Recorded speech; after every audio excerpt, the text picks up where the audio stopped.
Modals जो होते हैं वो पार्ट ऑफ ऑक्सिलरी वर्ब होते हैं। इसका मतलब क्या है? That is helping verb. और हेल्पिंग वर्ब जो होते हैं मतलब ये डायरेक्टली साथ एक अकेले नहीं आते हैं, पर इनको लाने के लिए एक और भी मेन वर्ब भी चाहिए होता है। जैसे कि आई कैन हेल्प यू, तो हेल्प जो है कैन के साथ लग के उसको मेन वर्ब को बना के तो वो कर रहे हैं। दूसरी चीज, मोडाल जो है कई सारी चीजें हमें सिखाते हैं, because modals means which tell the mood of a sentence. और इसलिए मूड ऑफ अ सेंटेंस के लिए हम देखते क्या है कि कई सारे एटीट्यूड एक्सप्रेस करते हैं, जैसे permission, possibility, necessity, obligation etcetera. और इसके लिए ये आप देखेंगे इतने सारे मोडाल से यूज होते हैं, may, might, shall, should, can, could, will, would, must, ought, used, need, dare. अब सबसे पहले इंपॉर्टेंट चीज़ें क्या याद रखनी है? जब भी ये मोडाल्स यूज़ करते हैं तो इनके आगे एस या ई एस नहीं आता। जैसे मे के साथ आप एस या ई एस नहीं लगाएंगे, मे, शेल का जो भी वर्ड है इनके साथ एस या ई एस नहीं लगाएंगे, थर्ड पर्सन या सिंगुलर। दूसरा चीज़, ना तो इनके इन्फिनेटिव होते हैं ना ही इनके आई एन जी फॉर्म होते हैं। You cannot say shelling, Canning, willing. Willing का फिर मीनिंग अलग हो जाता है, मस्टिंग, लाइक दैट। और तीसरी चीज़ क्या है कि इसके बाद भी जो भी वर्ब यूज होता है, अगर वो डायरेक्टली वो वर्ब आ रहा है तो वो बेस फॉर्म में ही आता है। जैसे कि कैन गो, मस्ट रीच। इसका मतलब क्या है कि अगर बीच में कोई और वर्ड नहीं है तो इसके बाद जो मेन वर्ब आता है वो भी बेस फॉर्म में ही आएगा, विदाउट एस और ई एस। चलिए अब शुरू करते हैं मे और माइट से। सबसे पहले तो देखिए मे और माइट की यूसेज क्या होते हैं। जैसा कि पेयरिंग बना रखी है कि मे जो है उसमें आता है, प्रेजेंट टेंस में आ रहा है तो वो एक्सप्रेस पॉसिबिलिटी शो करता है, और ये बड़ी अच्छी पॉसिबिलिटी शो करता है। देन ये परमिशन भी शो करता है। परमिशन भी कौन सी? फॉर्मल वाली। और तीसरी चीज़ क्या है? ये विश या होप भी दिखाता है। एंड फाइनली एक ये पर्पस भी दिखाता है। अब देखिए इनके यूसेज कैसे होते हैं। जैसे कि इट मे रेन टुडे, मतलब पॉसिबिलिटी, और वो जब ज़्यादा पॉसिबिलिटी है ना तब हम मे यूज़ करते हैं। दूसरे में परमिशन, मे आई गो आउट, या विश या hope, may God bless you. या फिर कई बार होता है ना कि जैसे हम एक्सप्रेस पर्पस करें, so he may work hard to achieve his tar he may achieve his target.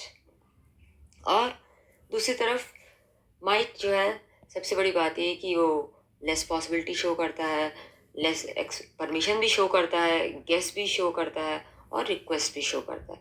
जैसे कि पहले दो यूसेज तो सिमिलर हो गए पॉसिबिलिटी के, मे में ज़्यादा पॉसिबिलिटी है, माइट में less possibility. Similarly with permission, you might go there. अब देखते हैं आगे के यूसेज गेस एक्सप्रेस करने के लिए। जैसे कि सपोज आपके डोर पे कोई आया तो हम कहते हैं that might be the salesman. Might possibility है, बट हमें गेस कर रहे हैं हम कि गेस क्या करें कि शायद वो ही हो, और हमें पता नहीं है पक्का। और इसी तरह जब हम रिक्वेस्ट भी करते हैं तो भी वो इसी वे में ही करते हैं। जैसे कि that is you might make a little less noise, that is you are making a request. अब देखिए अब रिपोर्टेड स्पीच में क्या हो जाता है, जब अब मे यूज होता है तो उसको इनडायरेक्ट स्पीच में माइट हो जाता है। और जब हम ट्रांसफॉर्म करते हैं from active to passive voice, तब हम क्या देखते हैं कि वो जो है एक्टिव टू पैसिव वॉइस करने में हमें एक बी वर्ड लगाना पड़ता है, और बी के बाद हमेशा वर्ब की थर्ड फॉर्म आती है। So you can have a look at the example, he may do it, it may be done by him. ये चीज़ क्लियर हो गई। चलिए अब देखिए नेक्स्ट पे चलते हैं, कैन, कुड। सबसे मेन चीज़, कैन और कुड दोनों ही जो है एबिलिटी दिखाते हैं। एबिलिटी, जो चीज़ आपकी क्षमता है। और ये क्षमता दिखाने के लिए के अलावा भी इसके और भी कई यूसेज हैं। एक होता है टू एक्सप्रेस परमिशन, ये थोड़ी सी फॉर्मल कम होती है। मैं देखिए ज़्यादा फॉर्मल थी।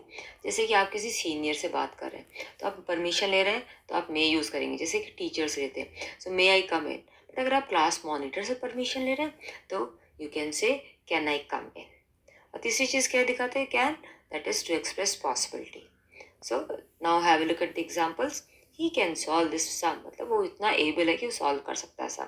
और दूसरा जो वो क्या चीज़ दिखा रहे हैं कि permission, that is can I go there, that is कोई पूछ रहा है भाई मैं वहाँ जा सकता हूँ नहीं।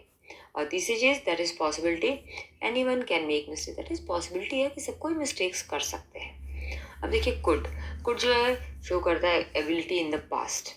दूसरी पॉसिबिलिटी, और सबसे इंपॉर्टेंट डिफरेंस जो है कैन और कुड में वो ये है कि कुड जो एक्सप्रेस करता है पोलाइट रिक्वेस्ट। सो फर्स्ट और सेकंड तो कॉमन हो गए सेम कैन से। और थर्ड में देखिए could you help me please, और ये सबसे पोलाइट फॉर्म माना जाता है कुड। सो जब भी आपने किसी से रिक्वेस्ट करनी है तो if you are using could, so that is far better. And could जो है वो लेस पॉजिटिव वर्जन होता है कैन का।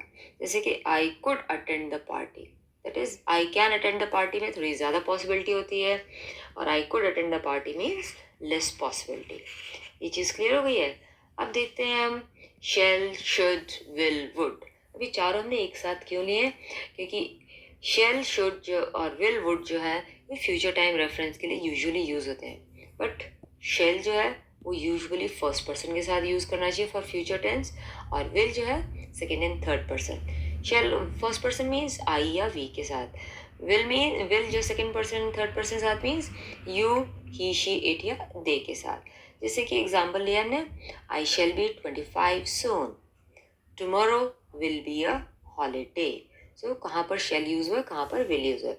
अच्छा, अगर हम इंटरचेंज कर दें इसका पर्सन, सो मीनिंग डिफरेंट हो जाता है।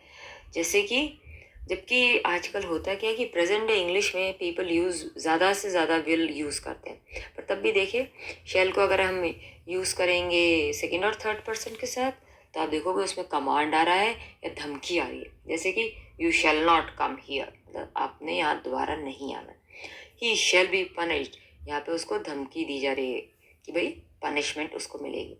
या फिर टू आस्क फॉर एडवाइस और सजेशन, कई बार हम यूज़ करते हैं शेल का कि एडवाइस या सजेशन के लिए। जैसे कि shall I open the window, तो एडवाइस भी ले रहे हो या सजेशन भी दे रहे हो उसके लिए भी। एंड विल जो है अगर आप यूज़ करेंगे फर्स्ट पर्सन के साथ, तो वो फ्यूचर टेंस नहीं दिखा रहा है, जबकि आजकल बहुत कॉमन हो गया, पर तब भी ये आपको दिखा रहा है कि आपकी विलिंगनेस या डिटर्मिनेशन। जैसे कि I will help you means वो आपको डिटर्मिनेशन दिखा रहा है कि यस आप किसी की हेल्प करना चाह रहे हो। या फिर आप अपना डिटर्मिनेशन भी दिखा रहे हो that I will pass the exam. अच्छा, इनका जो नेगेटिव होता है वो होता है, ध्यान रखिएगा, शेल का शांट, विल का वोंट।